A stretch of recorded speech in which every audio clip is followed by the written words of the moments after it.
ação dos medicamentos. Então, nós vamos falar como que agem esses medicamentos no organismo do animal. Nós temos que pensar que nós temos duas ações, ação local e ação geral ou sistêmica.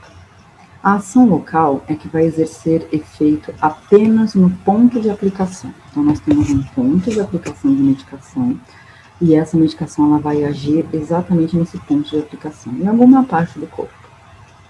E a ação geral ou sistêmica é necessário que o fármaco caia na corrente circulatória, na corrente sanguínea. Através dela, o mesmo atinge o órgão ou tecido sobre o qual tem ação específica.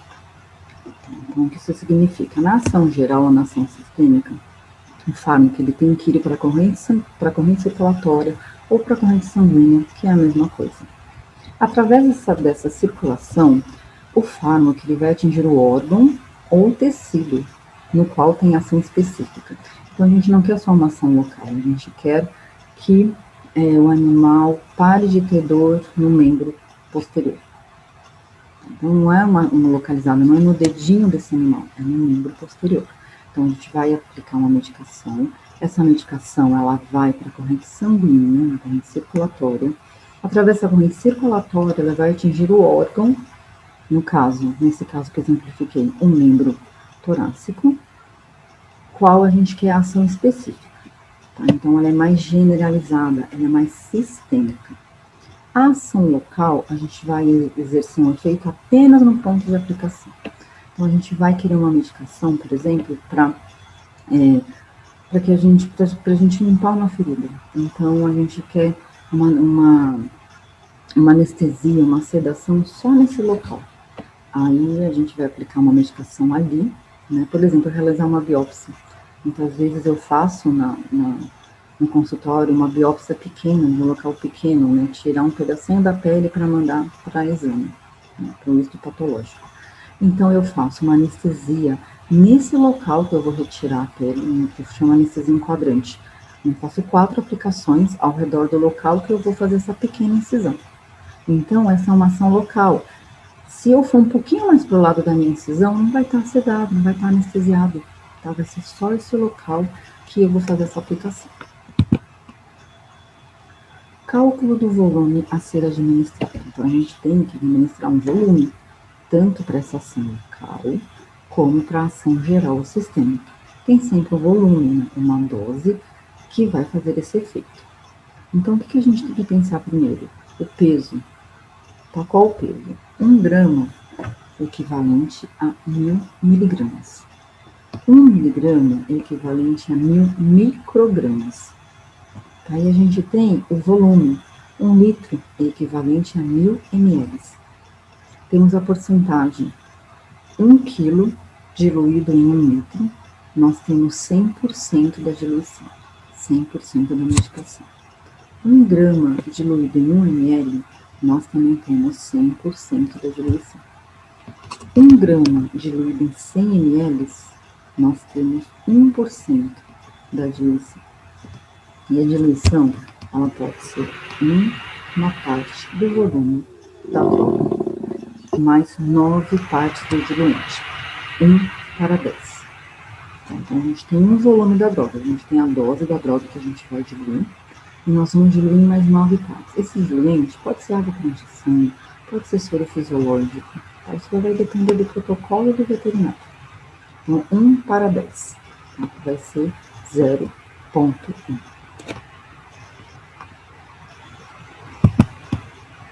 Nós temos algumas abreviaturas que a gente utiliza nas prescrições, nos receituários, né, na ficha do corpo, na ficha do animal, nós usamos algumas abreviações, tá? Então, uma das mais comuns na nossa rotina, ADLIB, significa à vontade. Então, a gente pode colocar, esse aqui a gente pode prescrever para esse animal, que ele pode beber água à vontade, não tem restrição. Tá? Então, isso a gente pode abreviar como ADLIB. Tá? Dentro do auxiliar veterinário, da medicina veterinária, nós usamos muitos termos técnicos. Esses termos técnicos, eles são usados entre nós, com a nossa equipe. Tá? Mas isso há necessidade de vocês saberem, porque nós veterinários prescrevemos, e muitas vezes vocês vão pegar essa prescrição para estar fazendo no ambulatório, ou essa prescrição, o tutor mostra essa prescrição para vocês, aí vocês vão explicar. Tá? Então, vocês têm que ser familiarizados com os termos técnicos. AA significa partes iguais. AC, antes das refeições. Então, é algo que precisa ser realizado antes das refeições. Né? Medicar esse animal, AC, medicar esse animal antes das refeições. AQ significa água. Né? Após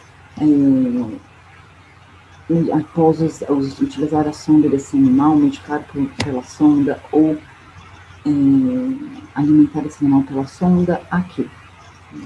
Ou seja, colocar água. AMP, AMP, significa ampola. BID, a medicação deve ser feita a cada 12 horas, isso em um dia. CID, a medicação deve ser feita a cada 24 horas. TID, a medicação deve ser feita a cada 8 horas. E KID, a cada 6 horas. CAPS, CAPS, significa cápsulas. COMP, comprimido. INVI, envelope. EV ou IV, endovenosa ou intravenosa, é a mesma coisa, tá? São similares. Nós podemos usar essas duas abreviações. FLAC, de flaconete. GR, de grama. MG, miligrama. E GTS, gotas. INJ, injetável. ED, intradérmica. IN, intramuscular. KCl, cloreto de potássio. NaCl, cloreto de sódio. NR, não repetir. SC, subcutâneo. UI, unidade internacional. Isso é usado principalmente naquelas seringas de 1 ml, que são seringas para animal diabético, para insulina. É o mais comum, mas a gente usa isso para outras abreviações também. VO, via oral, a medicação deve ser feita via oral. Uso INT, uso interno, uso oral e uso este, uso externo e uso tópico. Isso é importante, porque a gente vai escrever na receita do tutor. Uso interno ou uso oral, ou seja, esse animal ele vai ingerir essa medicação, que seja em forma de cápsula, comprimido, graxa, suspensão, mas é pela boca, é oral, ele vai ingerir. E quando a gente refere a um uso este, uso externo, uso tópico, a gente está se referindo a uma pomada, por exemplo, a um creme, né, algo que é uma pasta, algo que a gente vai passar na pele, ou um shampoo. O shampoo também, quando é um shampoo medicinal, a gente descreve como uso externo, né, porque é um shampoo medicinal, enfim, para várias possibilidades que existem na dermatologia, né? Então, a gente prescreve esse shampoo escrito uso externo ou uso tópico, também são similares. Aqui eu tenho um exemplo de uma receita para vocês, tá? Então, o que tem de importante aqui nessa receita? Sempre tem que constar essas informações, o proprietário ou o tutor, né? Isso depende de como o médico gosta de se referir ao tutor ou ao proprietário do animal. Então, a gente tem o proprietário, o animal, o nome, a espécie desse animal, o peso, e aí está escrito uso interno, ou significa uso oral, é uma medicação para esse animal ingerir. Uso interno, fenobarbital comprimido de 100 mg, vai comprar uma caixa. E como que vai medicar esse animal em casa? Dar por via oral 2 comprimidos de 12 em 12 horas. E aí embaixo a gente tem a cidade, a data que é importante, o nome da médica veterinária e o CRMV. Então aqui a gente tem uma receita simples de vocês verem e com as informações necessárias. Aqui a gente vê que essa medicação ela é de uso externo ou uso oral e ela é realizada PID, como nós vimos na abreviatura anterior, ou seja, a cada 12 horas. Aqui um outro exemplo, que a gente tem o nome do médico veterinário em cima, o CRMV do veterinário, CPF e o endereço. Aí nós temos aqui para um cão, o nome Totó, o número da ficha, que isso é interno da clínica, o nome do proprietário ou tutor, uso interno, né, ou seja, uso oral, vazio, comprimido, uma caixa. Dar ao animal um comprimido a cada 6 horas, dentro de um pequeno pedaço de carne até cessarem os ônus. Aí vai ter a assinatura do veterinário e o carimbo. Tá, então aqui a gente está explicando que é um comprimido a cada 6 horas. Então nós chamamos lá CID uma vez ao dia, a cada 24 horas, BID a cada 12 horas, TID a cada 6 horas e KID a cada 8 horas. Então vejam como a gente utiliza isso nos receituários, né, para o tutor levar para casa, e a gente usa isso também no ambulatório, ou seja, passou comigo na clínica, vai ser medicado dentro do hospital pelos enfermeiros, por vocês, por auxiliares de veterinário, e a gente pode escrever que é para medicar esse animal tantos ml, BID, né, ou CID. Tá? Então isso a gente vai estar usando também entre equipes. Cuidados na preparação da medicação parenteral. O método de administração dos medicamentos depende da rapidez com que se deseja a ação da droga, da natureza e da quantidade da droga a ser administrada e das condições do animal. Então, a maneira que a gente vai administrar essa medicação depende muito da maneira que a gente precisa que essa medicação tenha ação, né? Depende da rapidez com que se deseja a ação dessa droga, a quantidade da droga a ser administrada. Nós não podemos, por exemplo, administrar grandes volumes dessa droga, dessa medicação, por uma via subcutânea, porque ela demora mais para fazer o efeito, né, e ela cria ali, no subcutâneo mesmo, né, entre o músculo e a pele, ela cria uma bolha. Se for muitas medicações, isso vai incomodar o animal.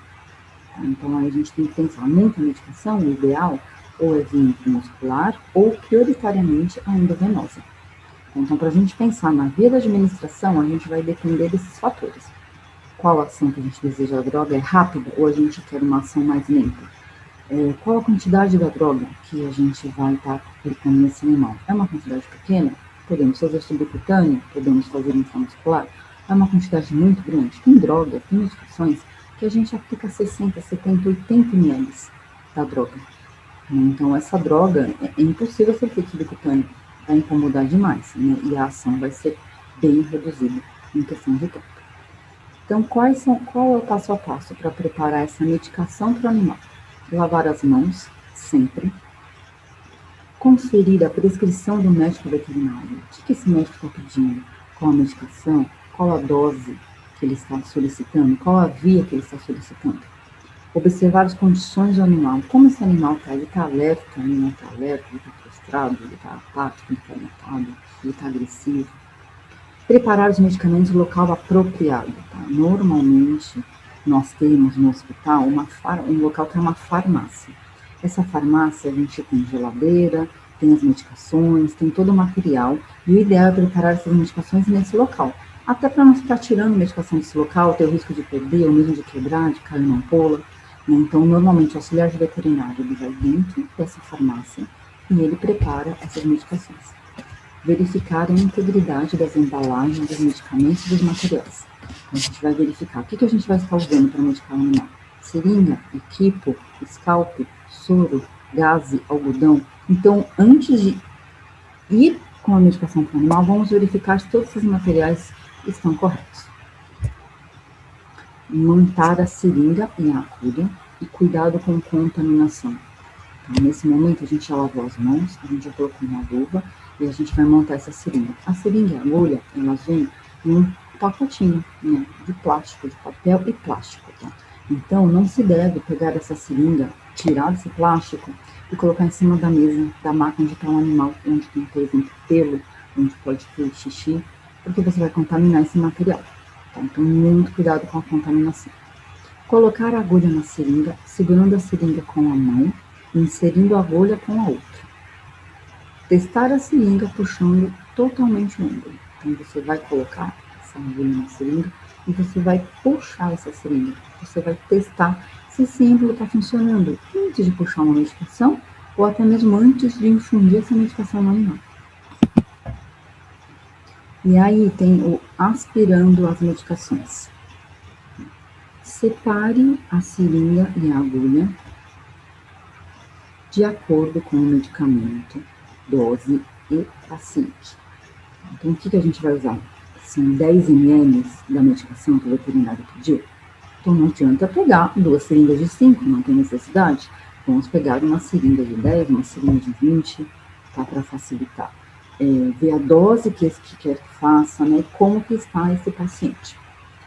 Conectar a seringa na agulha, cuidado com a contaminação, sempre, tá? Tem sempre que se preocupar com a contaminação dentro do ambiente hospitalar. Siga a sequência para a montagem da seringa e a preparação de injetáveis.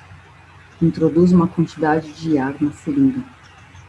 Injete lentamente esse ar dentro do frasco, mantendo ele verticalmente na frente dos nossos olhos. Vire o frasco. Bata a seringa suavemente com os dedos para tirar todas as bolhas de ar. Então, aqui a gente tem um exemplo. Ó, a gente vai puxar. Tá vendo? A gente tem um frasco. E aí, a gente tem esse frasco, tem uma agulha, e a gente vai puxar essa medicação, dessa ampola. Quando a gente estiver puxando, tem que prestar atenção, você vê que essa mão está posicionada bem em frente aos olhos. Então, a gente tem que prestar atenção para não ficar bolhas de ar, tá? Extremamente perigoso e dolorido. Se for uma bolha de ar no músculo, ela é muito dolorida. E se for uma bolha de ar em uma aplicação endovenosa, isso pode levar à morte. Pode causar um êmbolo. Então, a gente puxa a seringa com um pouco de ar, coloca o frasco lá dentro com esse ar, puxa a medicação, a quantidade que foi solicitada pelo médico veterinário. Essa seringa é de 5 ml, a gente pode puxar medicação até 5 ml. Então, 1 ml, 2 ml, 3 ml, puxou, bate o dedo na seringa para tirar o ar. Então, é assim que a gente vai aspirar as medicações, tá? Tomando todo o cuidado com contaminação, tomando todo o cuidado de não ter ar dentro, porque se for por via muscular, vai doer esse ar, vai ser uma aplicação dolorosa. A gente está tratando aqui com cães e gatos, que nesse momento eles já estão com dor, e aí a gente colocar mais dor neles, eles podem ficar bravos, podem morder, podem não responder ao tratamento, ficarem agitados. Tá? E endovenosa, principal preocupação, né? Porque se você colocar um ar na veia, você pode levar esse animal a óbito, tá? Por uma embolia. Então, tomar muito cuidado, tá? Pensar que aspirar a medicação não é tão simples. Não é simplesmente, aspirar a medicação, vou lá, vou pegar a medicação, vou pegar a seringa, vou pegar a medicação, a dipirona, por exemplo, que o médico veterinário prescreveu, vou lá pegar o frasco de dipirona e vou puxar. Olha tudo que nós temos que fazer antes, né? Temos que tomar cuidado com a contaminação desse material, né? Temos que tomar cuidado com a gente, cuidado com essa agulha, cuidado para a gente não se perfurar, né? Como que a gente vai colocar essa agulha, conectar nessa seringa? A agulha tem um protetor, mantém esse protetor nessa agulha, conecta aquele na seringa e aí a gente vai conseguir manipular. Tá? Então, os cuidados aqui, eles são gerais, são cuidados conosco, profissionais, médicos veterinários, auxiliares, cuidado com a maneira de puxar essa medicação, tá? Para vir na dose correta, na dose certa, na dose solicitada pelo médico veterinário, né? Cuidado na aplicação dessa medicação, né? Cuidado como que vai estar aplicando essa medicação nesse animal, e aí a gente tem o último passo, não acaba aí a nossa preocupação, o nosso cuidado. Nós temos o descarte correto desse material, dessa seringa, tá? Então, você vê, uma puxada de medicação não é tão simples. Exige muitos passos, exige conhecimento, tá? Exige conhecimento da técnica, né? Exige conhecimento de materiais a serem usados, exige conhecimento de anatomia. Então, esses são os cuidados na ação de medicação. Saber as abreviações, para conseguir entender o que a equipe está falando, né, o que está escrito naquela prescrição, porque se você não sabe o que está escrito ali, IM, você vai fazer o quê? Você vai ficar o tempo todo atrás da equipe, atrás do médico para perguntar o que está acontecendo, tá? Isso vai agilizar, né? Vai atrapalhar a rotina. Então, nós precisamos saber sobre abreviações, vocês precisam saber como puxar essa medicação, pegar o material correto, até para não ter descarte de material, para não ter gasto, né? Puxar essa medicação, saber qual agulha vai usar, qual local vai aplicar, se é um subcutâneo, qual a técnica para aplicar o subcutâneo, se é um intramuscular, qual o local que vai aplicar. essa medicação intramuscular. Então, não é tudo tão simples, tudo tem que ter estudo, então, tudo tem que ter bastante experiência e técnica. Agora nós vamos falar sobre tricotomia e curativos. O que é a tricotomia? Depilar uma área do corpo do animal para intervenção médica. Essa intervenção médica pode ser uma cirurgia, pode ser uma ultrassonografia, pode ser um curativo, pode ser um acesso à veia, pode ser a aplicação de uma medicação. É uma intervenção médica, a gente vai depilar uma área do corpo desse animal. Tá? A gente faz a tricotomia para cirurgias, cateterização de vasos, curativos. Tá? Vamos utilizar a máquina ditosa. Esse é o material utilizado, a máquina ditosa. Realizar com os materiais corretos, com prazo máximo de até 2 horas antes do procedimento. Então, se esse animal vai entrar em cirurgia, 2 horas antes a gente vai preparar esse animal para a cirurgia, preparar a tricotomia. O auxiliar de veterinário, vocês têm a obrigação de saber a região anatômica a realizar a tricotomia. Então, por exemplo, esse animal vai entrar em cirurgia. Vocês são auxiliares de veterinários, do veterinário na ficha. Olha, eu quero que realize a tricotomia do fêmur esquerdo. Eu quero que realize a tricotomia da região do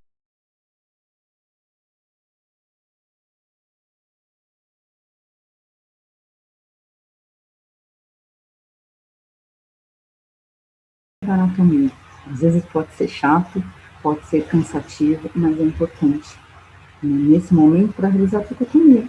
Porque se esse animal ele vai fazer uma cirurgia no fêmur, que fica no membro posterior, e o veterinário pediu uma tricotomia do fêmur, do fêmur esquerdo, não há necessidade de esse animal ser realizado a tricotomia do membro posterior direito, do membro interior direito. Isso não há necessidade. Isso vai causar mais pontos de infecção para esse animal. Tá? Então, o ideal é o auxiliar saber a região anatômica para realizar essa tricotomia.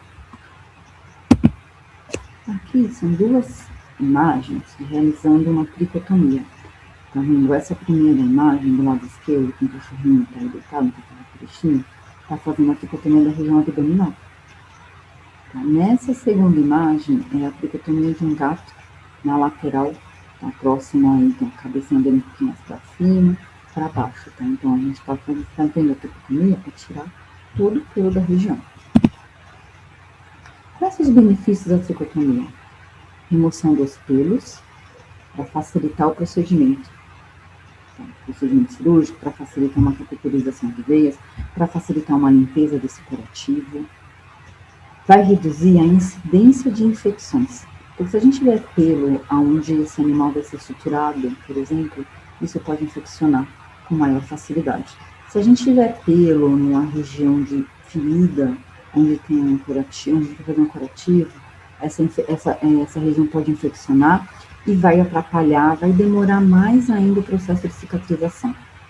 Aumentar a visibilidade da região na incisão da pele.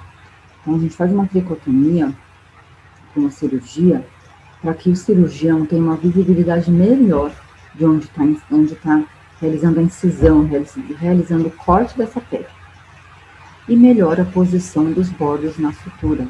Se a gente tem um animal que chegou mordido, a gente vai fazer uma tricotomia para suturar essa mordida, a gente melhora a posição do bordo, tá?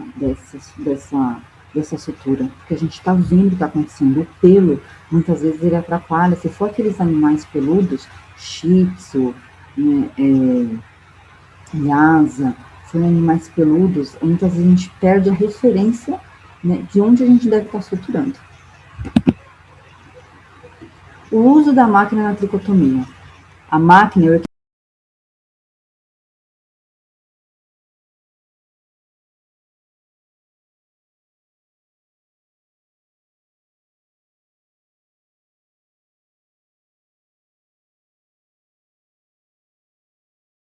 pele e está associada a uma alta taxa de infecção na pele. Então, a gilete ela pode ter um fator irritativo. deixar essa pele irritada e depois causar uma dermatite. A maca dentosa profissional, geralmente ela conta com 2 níveis de velocidade, um mais lento e um mais rápido, e tem um potente poder de torque. Consegue cortar com precisão os pelos mais longos e densos, sem machucar a pele do animal. Não é diferente, por exemplo, da Gillette, que muitas vezes a Gillette ela consegue eliminar os pelos, mas ela vai irritar essa pele. Aí a gente pode ter um problema 2 desse animal, né? Tem uma alergia e coçar essa área da incisão. Às vezes ele pode tirar o ponto, né? Arrancar o ponto, arrancar a sutura coçando, porque ele está irritado com prurido nessa região. Aqui é uma máquina ditosa, tá? A gente vê um botãozinho vermelho e preto, que são as 2 velocidades. Curativos. Tratamento de qualquer tipo de lesão da pele ou da mucosa. Nós temos aí um gatinho com curativo na região abdominal, uma atadura, uma faixa. E na outra foto, um gatinho com um curativo na pata. A pata inteira embalada aí nesse curativo. Qual a finalidade do curativo? Tratamento de qualquer lesão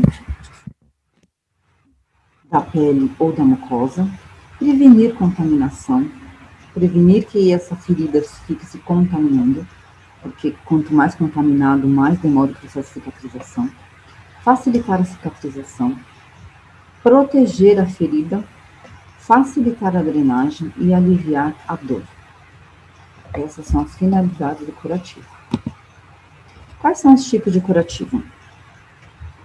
Feito de acordo com as características da lesão. Temos o curativo aberto, oclusivo, compressivo, com irrigação e com drenagem. O aberto é um curativo em ferida sem infecção, que após tratamento permanece aberto sem proteção de uma gase.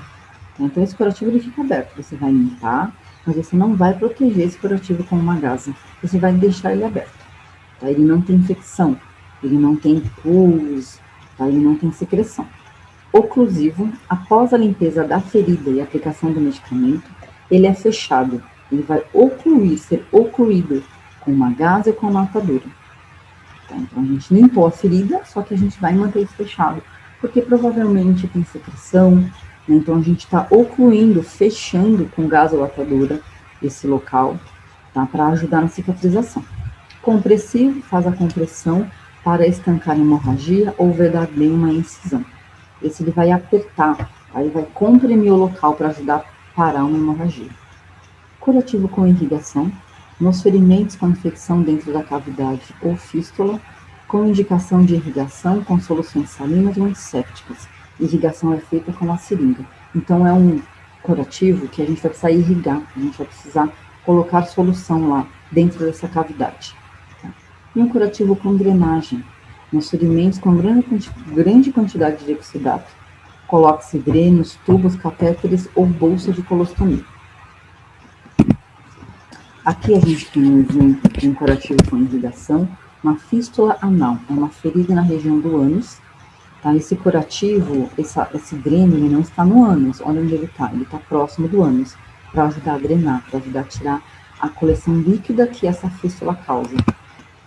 Aqui um curativo com dreno, tá? Então nós temos aí um processo de, a gente está mostrando a setinha, nós temos ali uma sutura, tá? Esse animal, ele foi suturado, e logo do lado, uma parte grande do esparadrapo, a gente tem um dreno, tá? Onde vai ficar ali drenando o líquido dessa região torácica, uma região bem delicada.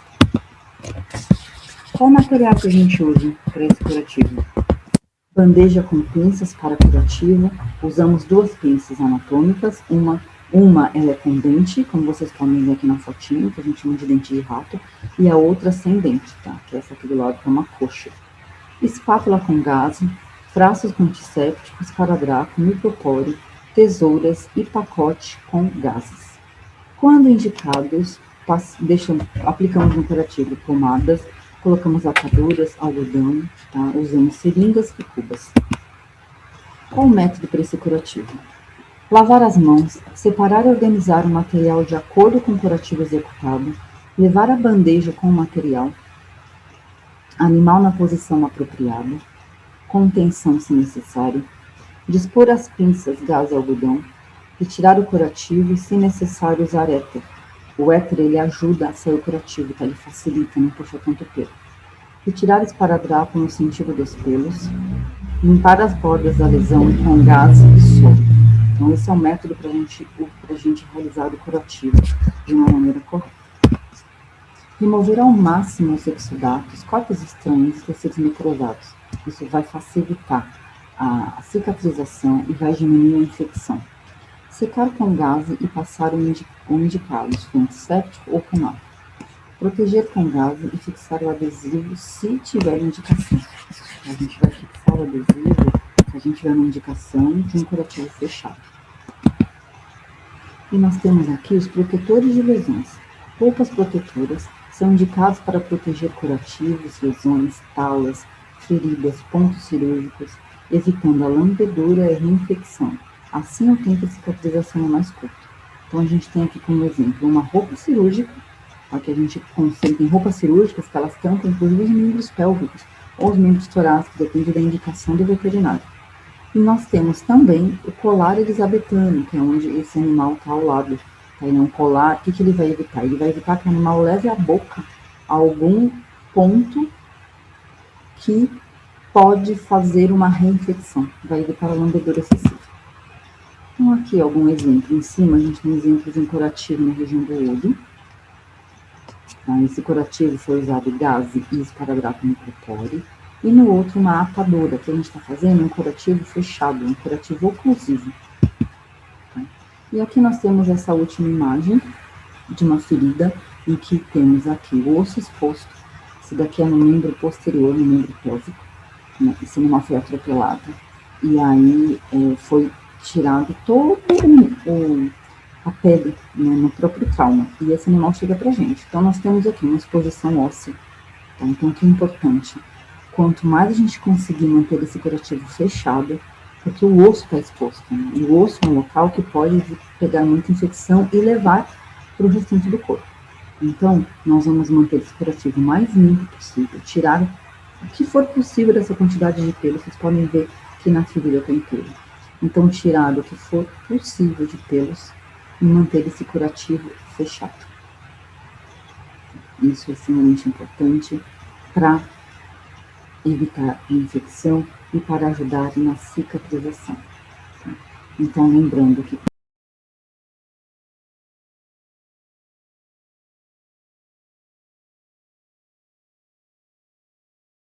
para fazer esse curativo, tá? Isso tudo indicado pelo médico veterinário? Sim, indicados somos nós, médicos veterinários, que norteamos o tratamento, mas o auxiliar veterinário precisa ter toda a técnica de puxar a medicação, de saber qual medicação pegar, a técnica de realizar uma boa tricotomia, uma boa limpeza e um bom curativo.